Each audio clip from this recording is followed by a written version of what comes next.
Warahmatullahi wabarakatuh. Selamat sore dan salam sejahtera untuk kita semua. Baik, untuk video kali ini kita akan menjelaskan tentang penggunaan pakan yang aman pada ikan. Jadi bicara penggunaan pakan yang aman pada ikan, nanti kita di dalamnya akan membahas tentang bagaimana sih manajemen pakan pada ikan, kemudian pakan yang mana yang boleh dan tidak boleh digunakan untuk ikan, dan selanjutnya bagaimana kita menggunakan pakan yang efektif ya. Jadi untuk teman-teman yang ingin belajar lebih dalam tentang bagaimana teknik manajemen pakan dan memilah pakan yang boleh dan tidak boleh digunakan, terus saksikan video kami di channel YouTube kami. Baik, untuk pembahasan tentang pakan ikan ini ya, kita akan membahas tiga bagian ya. Yang pertama itu tentang penyiapan pakan, kemudian penentuan jumlah pakan, selanjutnya teknik pemberian pakan, dan yang terakhir itu bagaimana kita memilah pakan yang aman dan tidak aman untuk diberikan kepada uh, ikan yang kita budidayakan. Khususnya kalau hari ini kita membahas tentang ikan lele ya. Pertama yaitu tentang penyiapan pakan. Jadi ada beberapa hal yang harus diperhatikan bagaimana penyiapan pakan untuk ikan yang kita budidayakan. Yang pertama itu nutrisi pada pakan. Jadi teman-teman di sini harus memperhatikan nutrisi pada pakan yang dibutuhkan oleh ikan yang kita budidayakan, karena setiap ikan itu berbeda-beda ya. Misal ikan nila dengan ikan lele itu jelas beda ya. Ikan lele kandungan proteinnya misalnya 30% yang dibutuhkan. Kemudian kalau ikan nila itu 23 sampai 25%. Jadi itu teman-teman harus perhatikan. Nah, untuk lebih rincinya teman-teman bisa lihat ya bagaimana dia tentang eh, nutrisi yang dibutuhkan oleh ikan yang harus terkandung di dalam pakan. Kemudian selanjutnya yaitu tentang karakteristik pakan. Nah, jadi karakteristik pakan ini ada tiga ya. Ada pakan alami, kemudian pakan buatan, dan pakan tambahan. Nah, pakan alami itu pakan yang tersedia di alam. Nah, ini umumnya ada yang dibolehkan dan ada yang tidak dibolehkan. Kalau untuk yang biasa digunakan oleh pembudidaya itu biasanya untuk benih ya, itu ada cacing sutra, kemudian rotifera, dapnia atau putih air itu yang digunakan untuk pakan benih. Nah, itu memang tersedia di alam. Kemudian untuk pakan buatan itu ada pelet, ya baik dalam bentuk pelet ya, tepung, kemudian ada juga yang dalam bentuk padat ya, atau emulsi ya, atau dia ketika nanti di air ikan berebut agak padat ya, nanti teman-teman bisa lihat fotonya ya. Kemudian selanjutnya itu ukuran pakan. Nah, untuk ukuran pakan ini harus disesuaikan dengan umur ikan dan jenis ikan. Jadi untuk ukuran pakan, misalnya ikan lele jelas beda untuk benih umur 1 sampai 10 hari dengan untuk ikan yang konsumsi. Yang ukuran konsumsi itu jelas beda ya. Makanya kalau kita beli pelet itu ya ada beda-beda. Ada yang ukuran 1 mili, ada yang 2 mili, ada yang 3 mili. Ini beda peruntukannya berdasarkan umur ikannya atau ukuran ikannya ya. Kemudian ikan berdasarkan jenis makanannya. Jadi kita perhatikan juga untuk penyiapan pakan ini. Ada ikan yang makan tumbuhan, jelas proteinnya dia rendah. Itulah untuk ikan nila kalau kita mau berikan pelet. Atau ikan gurame ya, yang lebih jelasnya itu ikan gurame, itu memang dia ikan yang memakan tumbuhan. Jadi kalaupun kita berikan pelet, pastikan kandungan karbohidratnya yang tinggi atau seratnya ya, kemudian kandungan proteinnya agak rendah. Beda dengan ikan lele, ikan karnivora atau ikan omnivora ya. Jelas kandungan yang dibutuhkan itu dia harus lebih tinggi proteinnya. Kalau memang kita mau berikan pelet, tapi kalau kita mau tambahkan pakan alami, ya boleh disesuaikan dengan kebutuhan ikannya. Kemudian ikan berdasarkan kebiasaan tempat menangkap makanannya. Nah, itu ada beberapa ya. Ada ikan yang memang dia makannya di dasar perairan atau di dasar kolam. Nah, itu dia cari makannya di dasar kolam. Itu biasanya kita belikan pakan tenggelam atau pelet. Ada yang dia ikan yang makannya di permukaan. Itu contohnya ikan nila. Nah, Itu biasanya kita beri pakan yang terapung. Begitu juga dengan ikan lele. Ikan lele ini memang ikan yang bisa di dasar juga di permukaan. Jadi pakan terapung oke, pakan tenggelam juga oke ya. Jadi kembali lagi harus disesuaikan. Kemudian jenisnya ya. Jenis pakannya tuh ada pakan basah, ada pakan lembab, ada pakan kering. Ini biasanya hanya beda dengan kandungan airnya ya. Jadi kalau pakan kering itu kandungan airnya kurang dari 10%. Kalau pakan basah itu lebih dari 50%. Ini biasanya pakan yang tanpa diolah dahulu. Jadi teman-teman harus benar-benar memperhatikan bagaimana penyiapan pakan ikan yang baik ini. Yaitu baik dari karakteristik pakan, nutrisi pakannya, ukuran pakannya, terus jenis pakannya, terus berdasarkan kebiasaan makanannya. Teman-teman harus perhatikan ini. Jadi teman-teman bisa lihat, baca referensi bagaimana penyiapan yang baik untuk penyiapan pakan yang baik untuk ikan. Kemudian selanjutnya itu penentuan jumlah pakan. Nah, untuk penentuan jumlah pakan ini mungkin sudah tidak asing ya di para pembudidaya ikan itu tentang FCR. Jadi teman-teman harus paham bagaimana kita menghitung FCR atau kebutuhan pakan untuk menghasilkan 1 kilo daging. Nah, jadi kalau teman-teman panen 1 ton, biasa FCR-nya harus lebih harus kurang dari 1 ton atau lebih, tapi masih bisa dikendalikan, disesuaikan antara modal dengan untung ya. Kemudian untuk yang pertama tentang penentuan jumlah pakan ini sampling pertumbuhan. Jadi bagaimana kita memberikan ikan makan tapi kita tahu pertumbuhan ikan yang kita budidayakan. Jangan sampai kejadian kita beri pakan terus tapi ikan kita tidak tumbuh ya. Itu yang pertama, sampling pertumbuhan. Cara menghitungnya yaitu jumlah ikan atau populasi ikan di kolam dikali bobot ikan per ekor. Nah, ini caranya, cara sampling pertumbuhannya. Misal hari ini, hari pertama ya, bobot ikan kita itu kita timbang sebelum masuk dengan ukuran 1 atau 2 inci. Misalnya untuk 10.000 ekor itu kita timbang. Misalnya dalam 10.000 ekor itu kita timbang sekitar 4 kilo ukurannya. Jadi kita asumsikan 1 kilonya itu 2.000 ekor. Jadi sekitar 4 atau 5 kilo lah. 5 kilo. Kemudian per 10 hari kita sampling. Kita tangkap, kita timbang lagi bagaimana dia per ekornya naik enggak bobotnya. Jadi biasanya itu sudah meningkat ya. Jadi di situ kita bisa perhatikan pertumbuhan ikannya. Nanti teman-teman bisa lihat ini bagaimana cara penghitungan jumlah atau sampling pertumbuhan pada ikan yang kita budidayakan. Kemudian ada dosis pemberian pakan harian. Ini kita harus paham apa itu feeding rate atau rata-rata kebiasaan ikan makan per harinya. Kemudian ada bobot biomasa atau yang tadi ya sampling pertumbuhan tadi. Kemudian jumlah pakan yang harus diberikan per hari itu berapa. Nah, ini kita harus paham. Jadi biasanya kalau kita menghitungnya itu ya, pakan yang dibutuhkan itu harus 3% dikali bobot tubuh ikan yang ada di kolam. Misal kalau jumlahnya 10.000 ekor, jadi kita bisa kalkulasikan kalau dia bobotnya sudah mencapai 500 kilo misalnya, atau 100 kilo lah.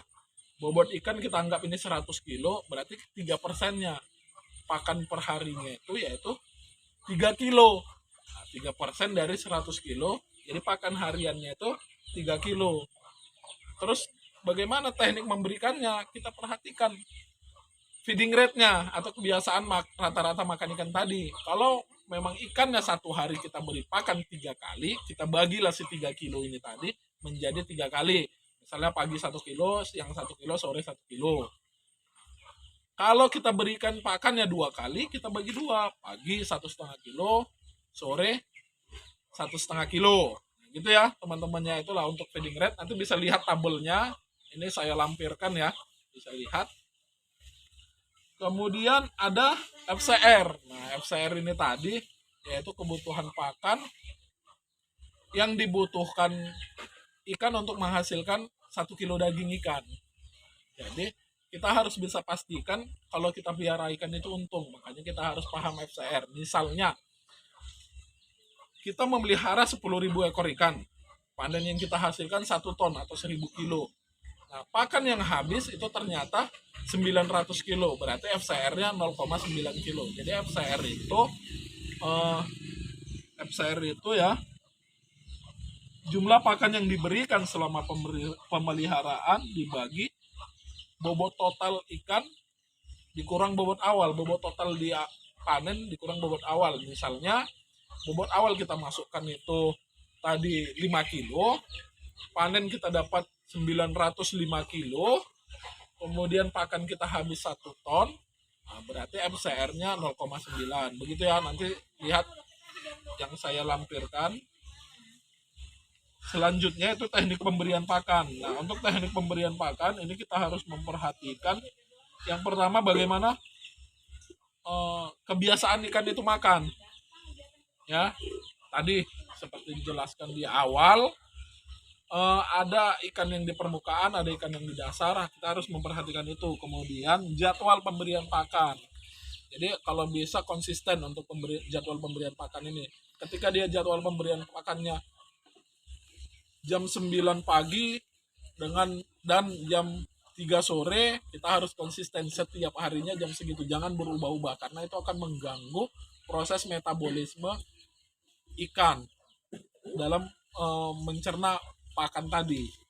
Kalau bisa konsisten ya. Ya, selanjutnya itu tentang penggunaan pakan yang aman dan tidak aman pada ikan. Pakan yang aman ini tentunya pakan yang kita rekomendasikan untuk digunakan ya.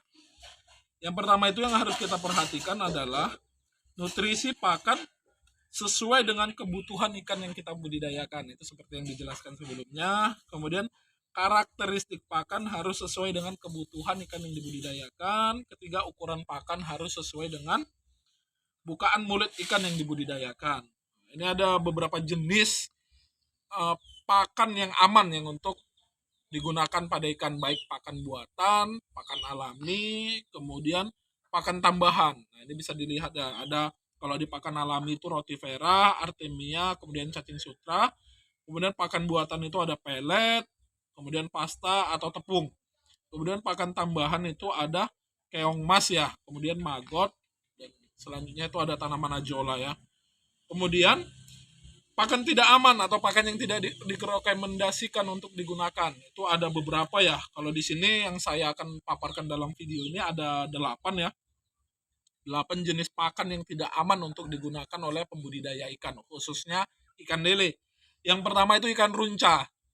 Ikan runca ini lebih kepada ikan-ikan BS atau ikan-ikan yang memang sudah busuk yang tidak dijual lagi oleh para pedagang ikan. Nah, ini kondisi ikan yang basah, baik ikan runca ini bisa dalam bentuk basah atau kering ya. Kenapa tidak direkomendasikan untuk digunakan? Karena beberapa penelitian itu menjelaskan ikan runca itu mengandung banyak bakteri yang menyebabkan penyakit pada ikan maupun yang menyebabkan kerusakan lingkungan. Nah, misalnya ada penelitian yang menjelaskan tentang bahwasannya ikan runca itu mengandung bakteri E. coli. Bakteri E. coli ini jelas bakteri yang sangat berbahaya pada manusia. Ada juga yang menjelaskan peneliti bahwasanya ikan runca ini mengandung bakteri yang menyebabkan penyakit pada ikan. Contohnya Pseudomonas. Nah, itu ya. Jadi kenapa sangat tidak direkomendasikan untuk digunakan? Karena itu tadi dapat merusak lingkungan atau mencemari lingkungan budidaya ya, baik pencemaran yang dia keluar lingkungan budidaya misalnya sungai atau di lingkungan budidaya itu sendiri. Yang kedua, memang berdampak dapat menyebabkan penyakit pada ikan. Itulah ikan runca. Jadi ikan busuk atau bangkai-bangkai ikan yang tidak dijual lagi oleh para pedagang ikan yang dia tanpa dikelola atau langsung diberikan ke ikan. Makanya kenapa ikan runca itu tidak boleh digunakan. Kemudian yang kedua ada bangkai hewan ternak. Bangkai hewan ternak ini bisa bangkai ayam, kemudian bangkai sapi ya, kemudian bangkai kambing atau ternak lainnya.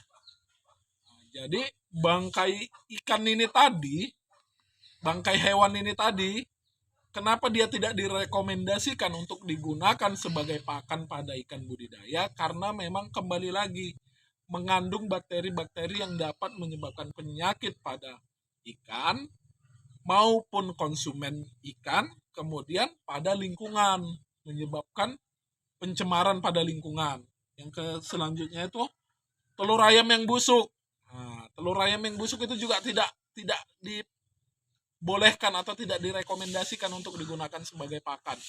Karena memang pakan yang dia terbuat dari telur busuk atau telur busuk yang langsung diberikan ke ikan itu sama merusak wadah budidaya. Selanjutnya yang keempat itu jeroan hewan ternak. Jadi dalaman hewan ternak itu sangat tidak direkomendasikan untuk diberikan pakan pada ikan, ya. Kenapa? Karena memang ini terbukti langsung ya di pembudidaya ikan pembinaan kita itu menggunakan, maaf ya, usus ayam potong sebagai pakan. Jadi ternyata ikannya mengalami kematian karena memang airnya tercemar dan ikannya terserang penyakit. Kemudian yang kelima itu kotoran hewan ternak atau biasanya ini kotoran ayam. Jadi konsep budidaya ikan atas kandang ayam bawah kolam itu juga hari ini menjadi hal yang dilarang. Karena memang ternyata dapat merusak lingkungan budidaya dan mengubah tekstur dari ikan yang kita budidayakan. Jadi misal ikan lele yang dia makannya kotoran ayam itu tekstur dagingnya juga berubah. Biasanya kalau digoreng itu lama keringnya atau tidak bisa kering dan 1-2 hari itu sudah bau. Padahal kalau ikan yang digoreng normal itu kalau kita goreng ya kering, itu bisa 3-4 hari itu tahan. Tapi kalau ikan yang dia makan kotoran ayam, itu 1 hari aja pagi kita goreng, sore itu biasanya sudah kecium baunya ya. Kemudian yang keenam, sisa makanan yang sudah basi. Ini juga sangat tidak direkomendasikan. Boleh digunakan dengan catatan diolah terlebih dahulu. Misalnya dimasak ulang kemudian diberikan kepada ikan. Kemudian yang ketujuh itu pelet yang kadaluarsa atau yang penyimpanannya salah. Jadi pelet yang dia kadaluarsa atau penyimpanannya salah, pelet yang berjamur lah misalnya, itu ketika diberikan pakan kepada ikan menyebabkan penyakit pada ikan. Biasanya itu kalau kita udah buktikan sendiri, saya pernah pelihara ikan ya, ketika peletnya hari itu berjamur diberikan ke ikan, ternyata perut ikan itu mengalami pendarahan. Jadi dia di bagian anusnya, di bagian lubang sekresinya itu keluar darah. Nah, ketika mati dicek keluar darah. Ternyata penyebabnya adalah pemberian pakan yang telah berjamur kepada ikan. Jadi dia sebagai racun. Juga sama merusak lingkungan. Kalau dia sudah merusak lingkungan, biasanya menjadi penyebab tumbuh suburnya patogen-patogen yang menyebabkan penyakit pada ikan. Kemudian ke-8 itu makanan atau jajanan yang kadaluarsa. Ini juga jajanan-jajanan yang basah ya. Jadi dia kalau sudah kadaluarsa tidak direkomendasikan untuk diberikan kepada ikan. Ya, demikian ya. Jadi prinsipnya ada pakan yang boleh digunakan atau yang direkomendasikan untuk digunakan, ada yang tidak. Tapi memang kendala para pembudidaya kita hari ini adalah harga pakan yang mahal. Makanya pembudidaya ikan kita memilih alternatif lain tanpa kepahaman tentang manajemen pakan, akhirnya diberikan pakan-pakan yang dilarang untuk digunakan pada ikan. Jadi seperti tadi ada ikan runcah dan lain-lain ya, itu juga sangat dilarang untuk diberikan kepada ikan. Jadi ada pakan yang dibolehkan, yang saya terangkan sebelumnya, ada pakan yang tidak dibolehkan. Jadi teman-teman bisa lihat ini bagaimana pembudidaya kita ini harus hari ini paham tentang penggunaan pakan ini, karena kita bicara tentang keberlanjutan budidaya ikan kita yang baik. Jadi bagaimana kita menerapkan cara budidaya ikan yang baik, yaitu salah satunya dengan tidak menggunakan pakan-pakan yang dilarang untuk digunakan. Demikian video kita hari ini tentang penggunaan pakan ikan yang aman. Mudah-mudahan video ini memiliki manfaat bagi pembudidaya ikan dan khususnya bagi saya pribadi sebagai video edukasi. Demikian, terima kasih. Wassalamualaikum warahmatullahi wabarakatuh.